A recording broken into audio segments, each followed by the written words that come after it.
Thank you for coming. Huh? Notice he said it's fine to talk. That's what I was told. Hopefully it is. Can you hear me? Fine in the back? It's okay? Yes? No? Louder? What? Louder? Okay. The microphone? Probably. Like this? Yep. I think one exactly. They set up the microphone. That's the better. Oh, this one? No, that one. This one. That one. This one. No idea. It's okay. I don't know how to work this either. I just know that there's a microphone. Should I go grab someone who might know what they're doing? Probably. So that's your mic. This is your pocket. Where? I don't know. And mission's pointing here. Like this? Yeah. Okay. That's right. Okay. And there's your mic. Test. Hello, hello. It's better? Any better? Yes, hello? Closer. Closer? Closer to your mouth. Oh, really? Oh, like this? Does it sound better? Good. Sound any better? Yeah. Back? Okay. Awesome. Don't drop that. I'll try. Well, thank you for coming. Thank you for coming, and let's start with the session. It's called Creating, Building, Testing, and Deploying Drupal sites. We all know.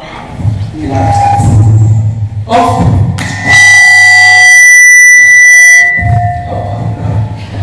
Sorry about that. Technical difficulties. Well, let's move this. So wait. Excuse me, is your slide deck available? Not yet. I will upload in the node. Well, yeah, thank you for coming, and let's talk about this. When if you are already using Drupal 8, you are aware D8 is a little different. Probably there's more complexity, not only for development, and also for building sites, making sure everything works fine, trying to deploy your sites. So I'll try to also show you and mention some of the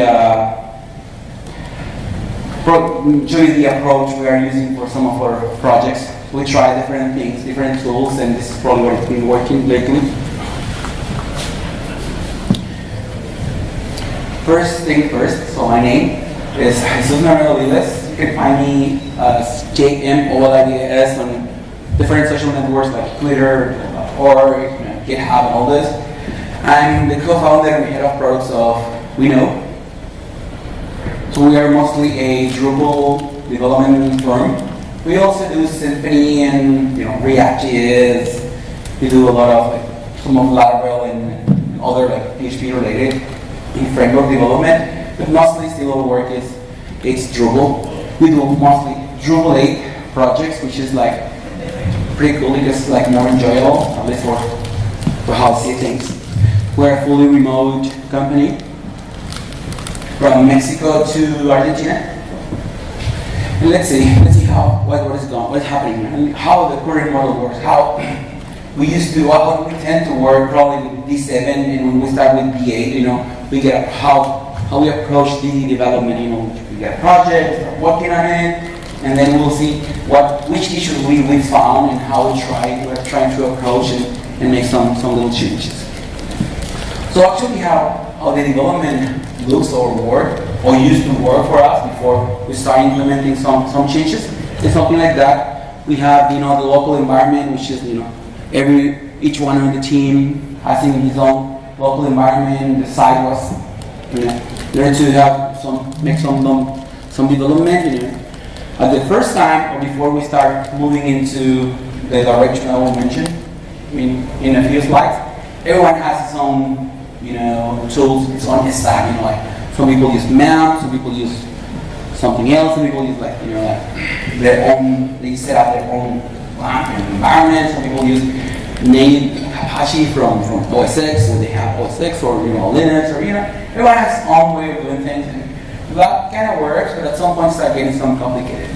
And then also the way we used to work is we have a project, then the client asks for a new feature to be built, right?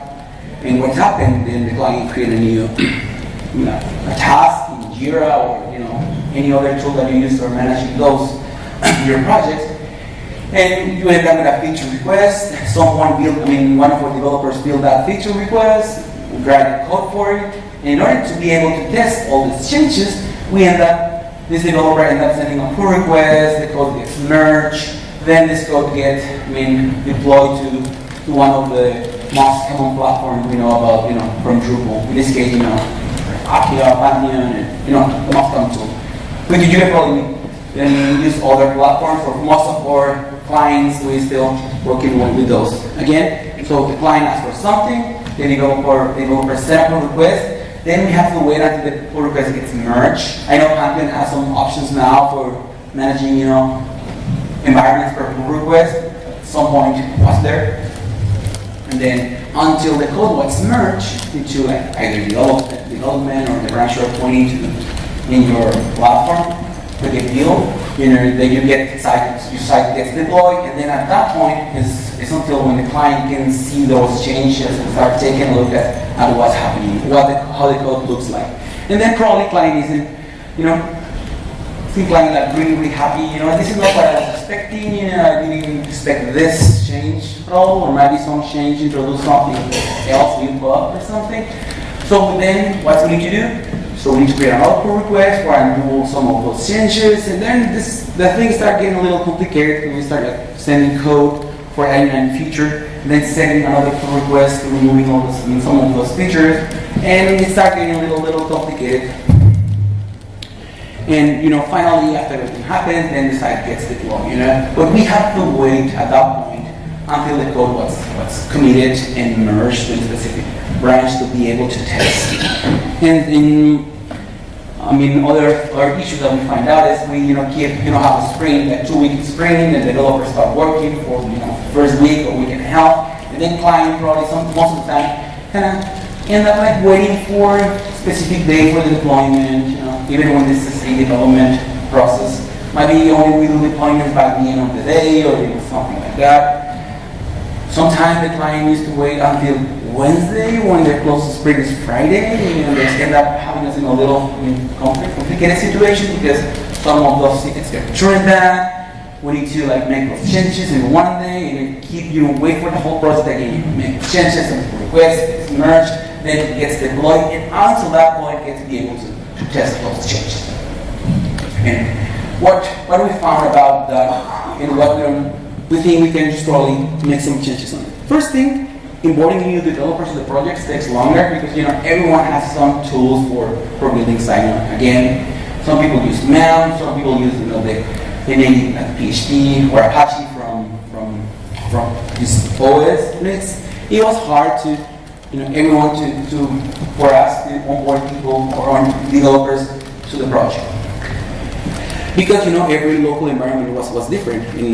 Some people were using Stacks, some other, more like vanilla tools. And also, managing dependencies in Drupal 8, it requires some dependencies. In D7, we used to DrupalVM or just go to Drupal, download the site, getting a new module, just like DrupalVM. Now, or using DrupalVM. DrupalVM is, unfortunately, it's gone. We use new tools like Composer. It means we need to now have an extra tools on our developers' computers. They need Composer, they need specific version of PHP. Then things start getting more complicated. We are working on a Drupal 8 site or a Drupal 8 site. Maybe one project requires PHP 7.0, the other one 7.1, the other one is 5 something. So the process starts getting more complicated. And then we end up figuring out that we don't have an automated way to build our sites and deploy our sites. So we'll start thinking, how can we do this? What else can we change? And as we also mentioned in the current model, the developer has one ticket, make those changes, and until those changes get merged, we're able to test, which is really painful.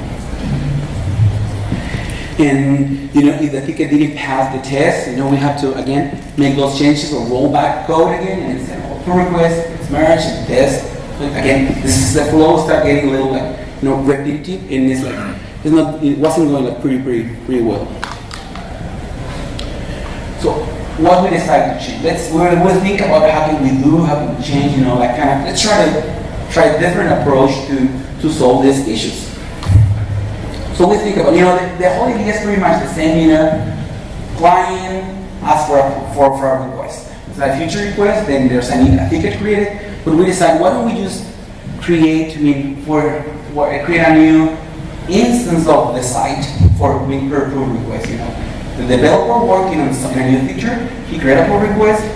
Why don't we just build dynamically a new instance of the site, like a disposable instance of the site per pull request, then client can go to that site, gets automatically built it, client can go there, click around, see if this is what's expected. If it's fine, then we just merge, and then we don't have to change anything because client already accepted the code.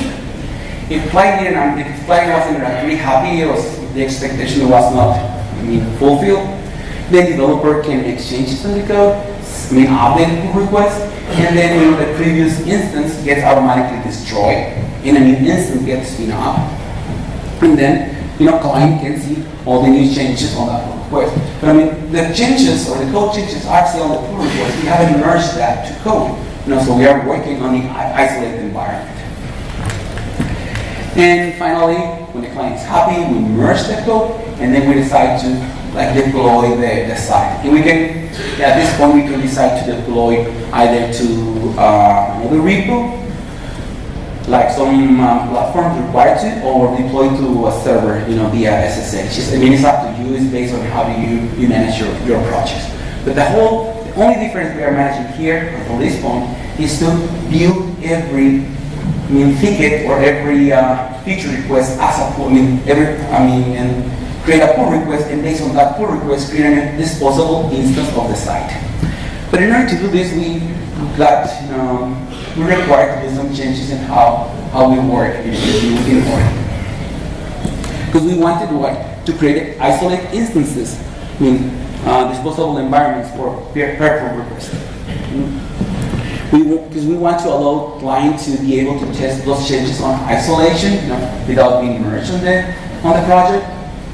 It means one ticket is equal to one pull request, which is equal to one dedicated disposable instance of the site. And this saves a lot of time, by rolling back and sending pull requests, rolling back changes, and then sending another pull request, rolling back changes, and we avoid trying to avoid that. So now let's see how we do this. First thing, how do you create a new project? It's Drupal 8, so you should be using Composer. It's like, Composer is a dependency manager for PHP. Composer allows you to define all of your dependencies within a manifest file. This file is composer.json file. This is the place where you define all of the dependencies of your project.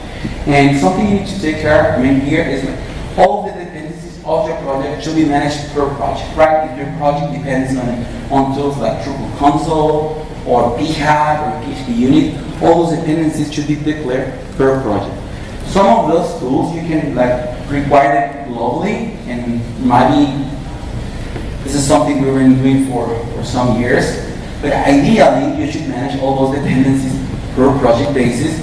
That allows you to take all those definitions and reuse that manifest file to build different instances of your site in different places.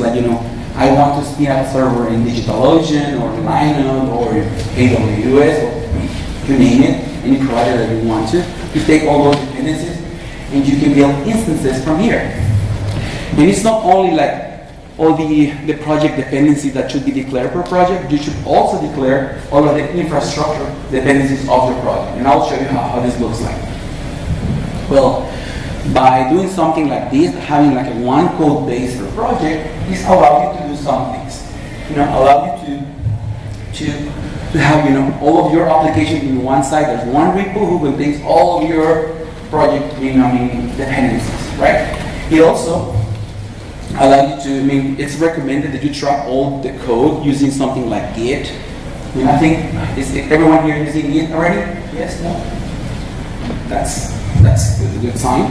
Everyone is using it, it's good. And it also, from this same code base, you can start as many deploys as you want. You can create instances either for pull request, per branch. You can decide how you want to manage your flow. Okay, let's talk about again content. Remember, I told you you should manage your dependencies. You should explicitly declare and isolate all of your dependencies. It's not only code dependencies. You should also declare and isolate your application or infrastructure dependencies. And how this looks like.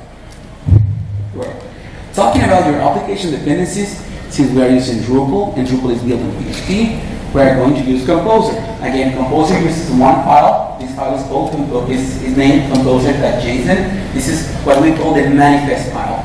It's the file that contains all of our project dependencies. And just to be clear, if you are required to manage dependencies from that use other frameworks or languages, like some JavaScript thing, even when you can do this through Composer, it's recommended to use the appropriate dependency manager. Let's say like something like npm, jar, or something like that, in order to manage your JavaScript dependencies. Again, it's not that you cannot do this with Composer, because you can do that through Composer, but it's not recommended. Ideally, you should use the proper dependency manager package based on the language that you're trying to use. Okay, that part of Composer takes care of managing the dependencies of your application. How about manage your infrastructure as a code? Well, by managing your infrastructure as a code on the same repo, you have the benefit that you can share this across your team, and you can have exactly the same environment shared across all of the developers in your team. It means everyone within your team can just run one command, and this command will automatically create servers and all the required configured infrastructure for your project. Let's say you can define to use PHP something in PHP 7 or PHP 7.0, 7.1, and since you are isolating per project, you can have different projects with different requirements and dependencies, and that's helps you a lot because we decrease the time for onboarding from days to hours. We're required to add a new developer to one of our projects. They just need to get access to the repo, just clone the repo, just run one command. Sometimes it takes longer because we need to build some of the infrastructure, download some Docker images from the internet, and build or getting the project dependencies. Sometimes run one command and just grab a coffee, grab a beer, get some food or something, but it's we decrease the time from days to hours in order to do this. We used to have a client who used to likes to define this Spring Zero thing, a whole week for doing the onboarding and the setup. We were really? A week for doing all the setup and configuration? And we talked to him and said, no, we can just change from 1 week to probably 1 day if we follow this approach. And he decided to try, and he's very happy now. So it's paying 5 days for 6 developers versus paying 1 day for 2 developers. You can guess he's pretty happy. Okay, and how do you manage those? Or which tools you can use for manage this? Infrastructure configuration. For non-containerized non-containerized environments, you can use configuration management tools like Ansible or Puppet or Chef. And there's a really famous project in the Drupal world which is called DrupalVM. Are any of you using that one? What do you do for that? Use Drupal, you just run bigger up and everything is set, right? So we tried to use that, we used for a while. Then we switched to using Docker instead, and I will show you why we decided to really jump to Docker, and mostly Docker vanilla, way of doing things using a Docker compose file. And for environment using containers, we decided again to go the Docker route. Let's talk about a little bit again for DrupalVM. We were pretty happy using DrupalVM, it just works fine. So we find some issues with it. Some of the projects that we find out we used to work or how people tend to use DrupalVM is by adding as a composer dependency. I don't know if any of you are using something like that. Composer require, then geerlingguy, DrupalVM. That works, it's totally fine, but then you are relying in the PHP version of your local machine. You are relying on having Composer in your local machine, and that can start getting a little tricky. And at least the first time you are relying on those tools and the local machine that is running, right? Because you need to run composer required from the developer computer, right? It's not like you clone something and run another tool. Like in the case, again, in the case of Docker, the only dependency is Docker, right? We don't rely on the PHP version of the local machine. We don't rely on having the proper composer version of the local machine. We only rely on having Docker on the developer computer. And another issue we find out about this, there's a DrupalVM is kind of easy to extend. It has this configuration file that you can turn on and off different presets like Solar and these and NPM. We always end up having little issues here and there, mostly with Solar and NPM. So we decided, it works fine. It's a great project. Last thing I hear there is switching to Docker at some point. Not sure how that thing is going. How that Docker way of doing things in DrupalVM it's something it looks like. But we just decided to jump to work something else. And for environment using containers, again, we use Docker. And for Docker, I know there's plenty of tools. Nowadays in the market, in the Drupal market, there's Lando, there is something called Doxel as well. There is I just hear about the new one called something like Dread. Okay, that one. There's plenty of tools, and there is Lagoon, which is also I think the CLI it's called. Well, the new name is Lagoon. It's the amazing lab project. And some people say, this project tend to add an extra layer of complexity because, it's a new thing on top of something. But in the end, those tools end up relying in Docker to re-provision all of the infrastructure. And even when those tools, add or not that extra layer of complexity, it's totally fine if you want to start. Maybe it's a good starting point, something like this. Not there's nothing wrong with those. But those tools solve the problem of having a standard stack or local environment for the developers in your team, right? Using a tool like this, it means everyone within your team can share the same tool for building the infrastructure requirements for a project on your local site. But we wanted to go a little further. We wanted to use the same configuration to build, disposable instances of our sites. So this is when we decide to do something else. This is when we decide we wanted to try, something more like vanilla, probably something a little different. So we decided to go to Docker, and Docker, go right through having a Docker compose file for our projects. So it means we tend to have something like this, something similar to this in most of our projects. We have a Docker compose file, which is part of the project. In this case, the example that I'm showing you is like a more vanilla way of doing things, a Docker compose file, taking advantage of images, which is like someone else already take care of prepackaged, a PHP, prepackaged Nginx or MariaDB or database, We are only taking advantage of those. Might be when the project starts getting more custom or complicated, we end up adding Docker files for it.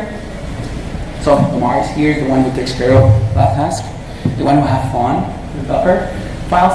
And also, some things that we tend to use have this Docker base file and have different Docker compose files per stage or per environment, because this is for production, not yet for production, this is for this specific stage, for QA, for local, for development, for this, for that. So we decide, if the project starts growing or getting more complex, we tend to start moving in that direction. We extend what we have a local, like a base file, and from there we start adding or removing more features based on the stage or the environment that we're working with.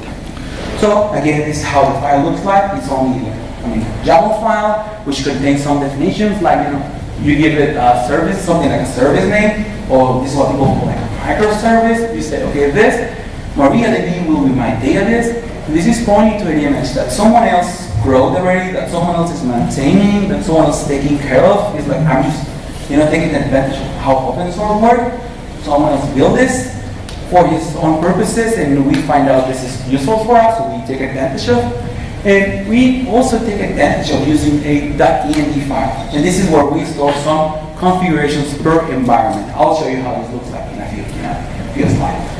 And then we have something like this. We define this env file, and we pass some environments to the container. So we have each container has its own configuration, its own definition for like environment variable. So we have this local file we have in the local machine, and we take those values and pass to each one of those services or microservices. We have something like that for PHP. So again, we are reusing an image from someone else. This is a Drupal PHP 7.0. It also taking advantage of that env file for passing those configurations from his local machine through the containers. And we share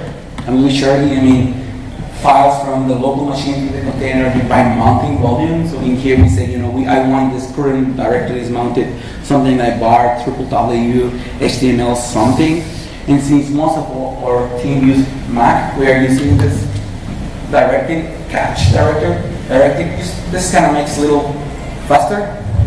So performance is better. Probably last year or 2 years ago, the performance was on OS X wasn't the best thing in the world. But now it's good enough so you can work with. And probably the final part of the Docker Compose file definition is something like this. We have Nginx, again, taking advantage of someone else's work because we all love open source. And we decided to do something. We end up using something. A tool that is called Traffic, which is proxy reverse tool. So basically allows to set this value, which is the host name, which is also it's read from the env file. And well, you also need to declare this in your exe host file, right? It's on 1.000 equals this specific domain name. We tend to call project.local, right? So this tool also allows you to have that configuration. So you just run one command and just go to your browser and everything is already there. And well, finally, this is a traffic configuration. You don't have to worry about that. We actually been thinking about creating like a fork of Drupal Composer project and just dump this file there so people can start, playing around with something like this because, make your life easy. You just require Docker in your computer and you're all set, okay? So let's talk about configuration, right? I was talking about, your project dependencies and your infrastructure dependencies. But there's something else that we call configuration. And configuration is anything that changes or that is different between environments. Maybe for local, I want to call my site at local, right? Or maybe for local, I have some specific parameters or API keys for connecting to either any specific like third-party service, right? Maybe for testing, I'm using some credentials for Sandbox, that PayPal Sandbox, instead of using my real credentials on production environment. So we can also take advantage of that env file to store any API keys for our project. So we don't have to change that on code. So we change in one file, we register those values as environment variables, and we will say that those are immediately available in the project. So again, configuration, it's what is different between stages in your project. When I'm talking about stages, I'm talking about local, then you can call your stages as you want, like QA, development, blah, blah, blah.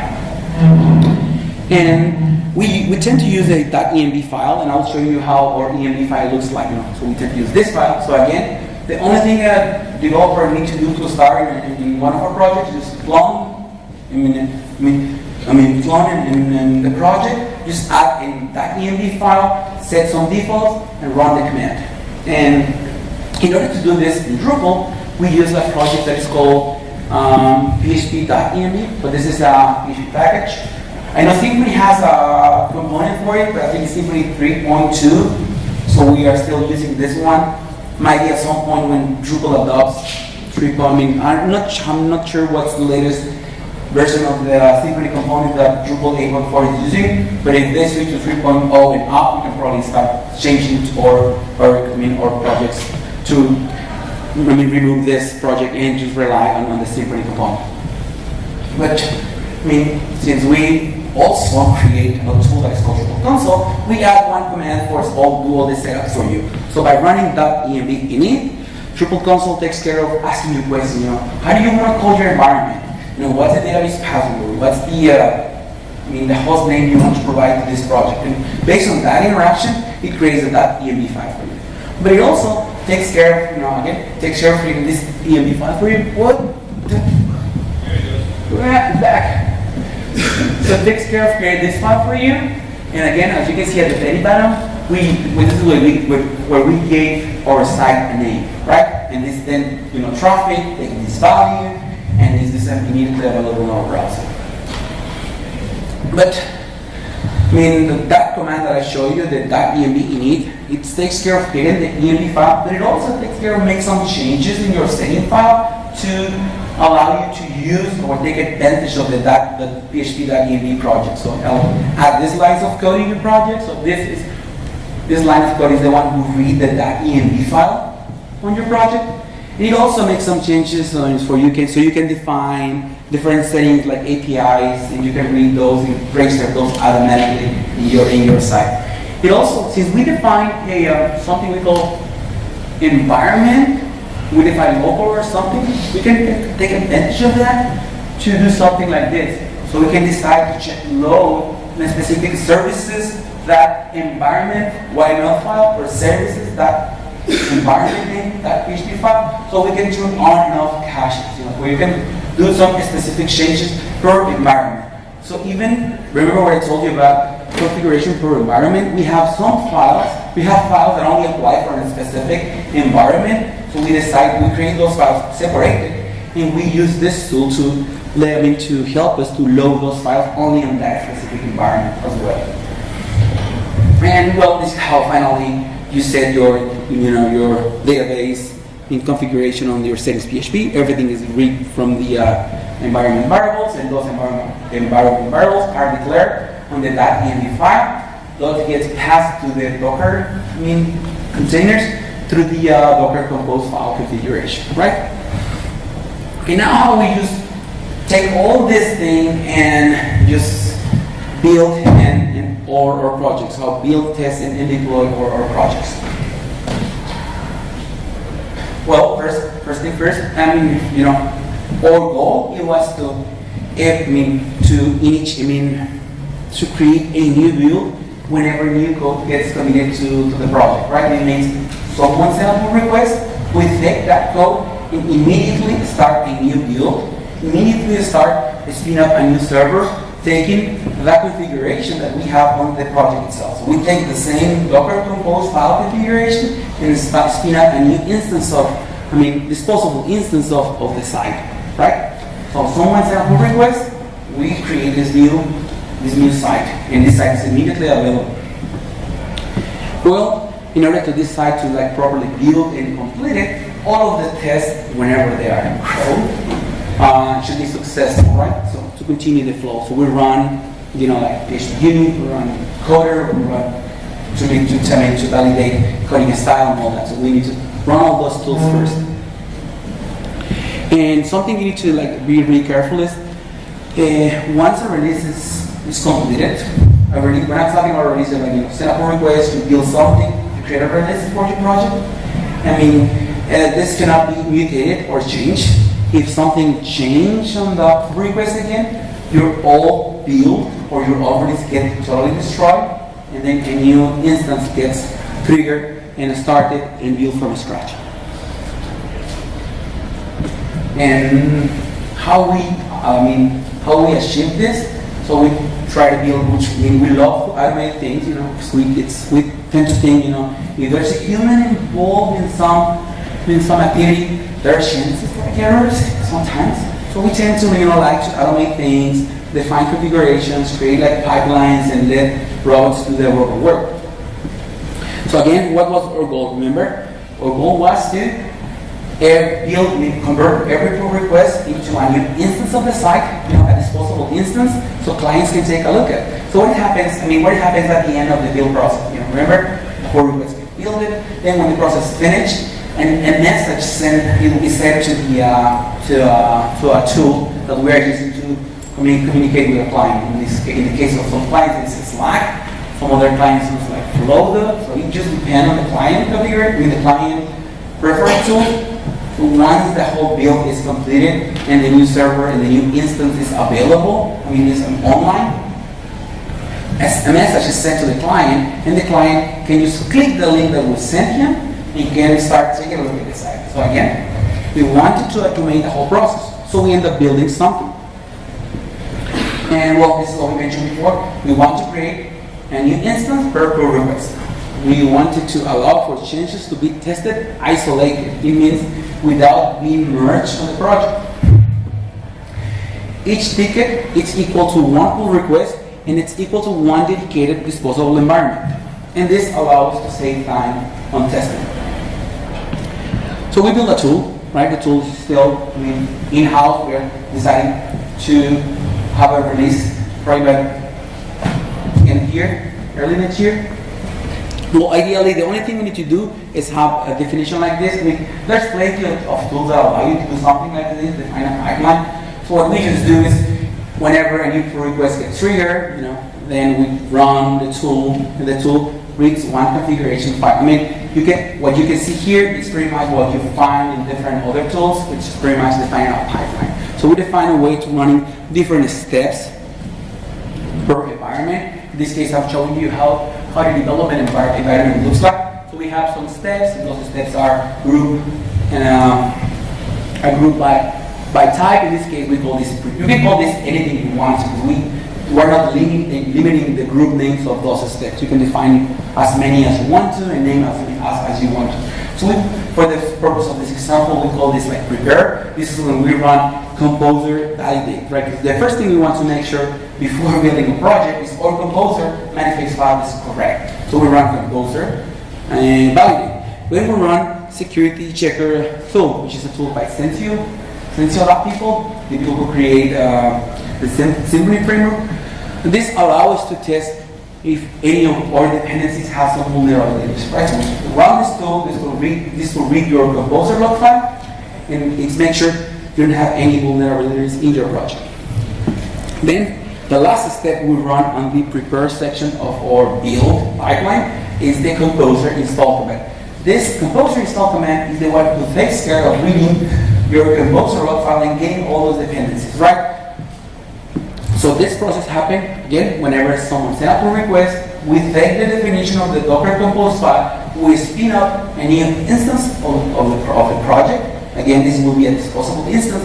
Once the instance is ready, we start running this pipeline in the background.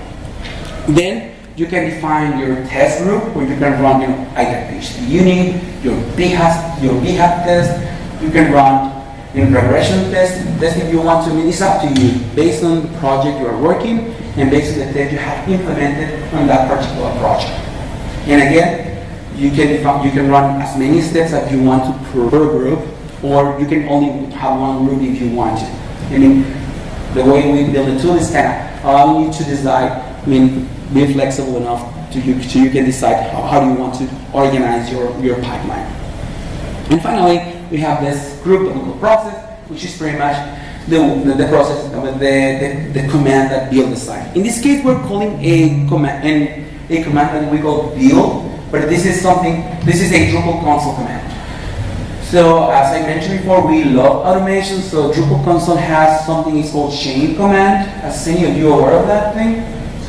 A chain command is a way to define a set of commands on a YAML file that you can run on a queue. So it's mostly like define, again, another pipeline of Drupal console commands that you can run. I will show you the content of the file on the next slide. But again, we have this process group of steps where we run the build of the site, and this takes care of installing the site, importing configurations, and all that. And we separate that into a single command to make this, the pipeline for building like a little leaner and cleaner. We tend to keep this easy to read.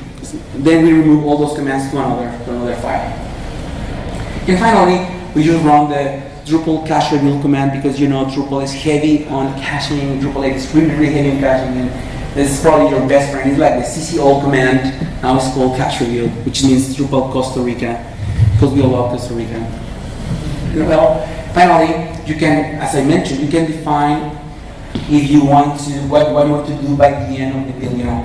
what's happening when you send a pull request and that pull request gets merged, you can decide if you want, where do you want to deploy your project. In this particular case, I'm showing you 2 examples.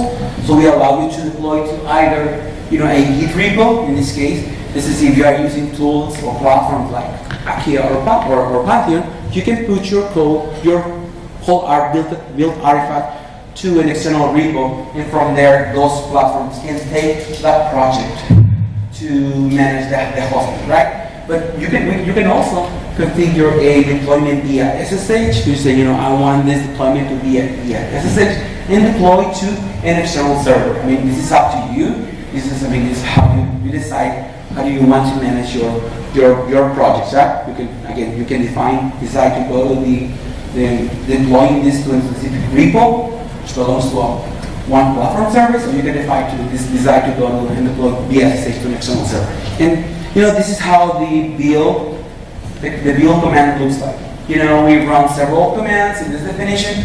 So a chain file, or why no file, or chain command, it reads one definition from a YAML file. So the build command is doing this. It's running all those commands in a queue. Site install first. In this case, I'm showing a basic example from installing a site from scratch every single time. So we are running site install. Then we run config import, to get all the configurations on importing on the site. We also run update execute to run any database update. You might be this new pull request that you are sending is adding a new module, or it's adding a new latest version of a particular module, and that version includes a hook update. So by running this update execute command as part of your pipeline, you are getting those database schema changes into your database. And finally, you are running, cache reveal to clearing all the cache. I mean, you can massage or make changes on these files that you want to. We tend to do something like, like database dump to preview before running this kind of thing, getting a dump of the database. I mean, it's up to you. You can decide. You can manage your pipeline as you want to. Another example of the build command we have this other YAML file we call build stage. I mean, I'm saying stage here because you can name this environment. You can name, build local, build QA, build anything you want. You can define files per environment. And as you can see here, I have a different example. So instead of running a site install every single time, we are running this database restore, which is basically will read a database dump from your project and import that data, and restore the database in the site. So it means you can take advantage of a database dump you've done previously as part of your build. In this case, I'm using environment variable to read the path where this file is located, just to avoid giving the file every single time. And all those environment variables, I mean, when you're working in your local, you manage manually, by changing the .env file. But in order to change those for the different stages, we have a way to manage through the application. And again, finally, you run config import, config execute, and config that. But that's another example of how can you use this build commands for different environment stage. And that's all I have. That's all we are doing. But again, the whole goal of this full change in the approach to the process of building sites for us is kind of trying to get like more modern practices to do this. Let's use a proper management tool for managing managing more dependencies. This is PHP. We're using Drupal. When we're introducing things like rely on other frameworks like JavaScript, then the proper one, Yarn, something like that.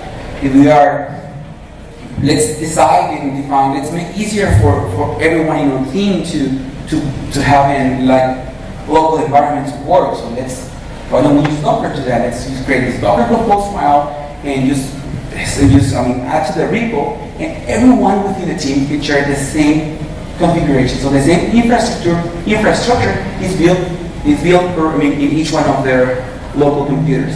And then why don't we just take advantage of the same infrastructure to automatically build disposable instances of the code? And at that point we decide, let's turn every code change or feature request and take every single pull request and build those instances dynamically or automatically taking advantage of the Docker Compose configuration. Well, that's all I have. I don't know if you have any questions.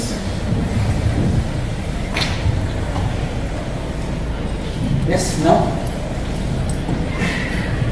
Well, So you mentioned that you destroy these temporary environments. I didn't see that in the automated examples. Is that automated as well? yeah, it's automated by the tool. So whenever you send a new pull request, the old pre-built, disposable environment get destroyed, and the new environment gets triggered and built again.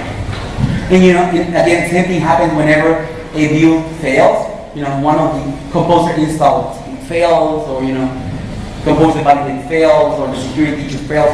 Then the build gets destroyed, and you can notify. This wasn't built because of this, because of that. And we notify through, in this case, the example that I'll show you, we notify to Slack, because you can define that. And the only thing you need to do that is just add your token for the specific message tool that you are using.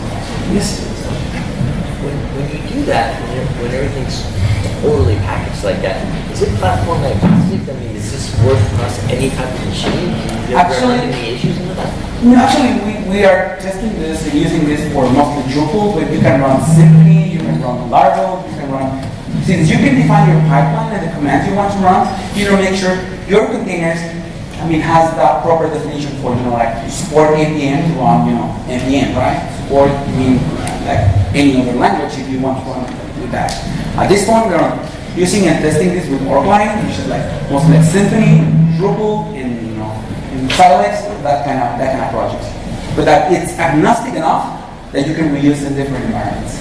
What about the local machine? Is it reliant on one OS over another OS? No, because it relies on Docker. No, and then not on the local machine. And Docker can run Windows or X or Linux or any of the most well-known and well-used OSs.